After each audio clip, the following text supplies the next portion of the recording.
Hello, it's me again from Achevas. Today I'm going to talk about the why instead of the how. Why do we rationalize instead of how do we rationalize it?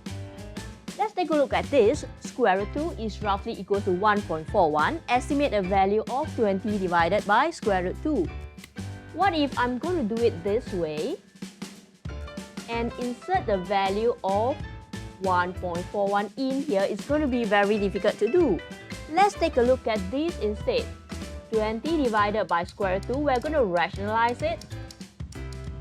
It will turn this to 20 square root 2 divided by 2, and you will get 10 square root 2, which is roughly equals to 10 multiplied by 1.41, and you will get your answer as 14.1. I hope you appreciate the beauty of rationalization. See you soon in my next video.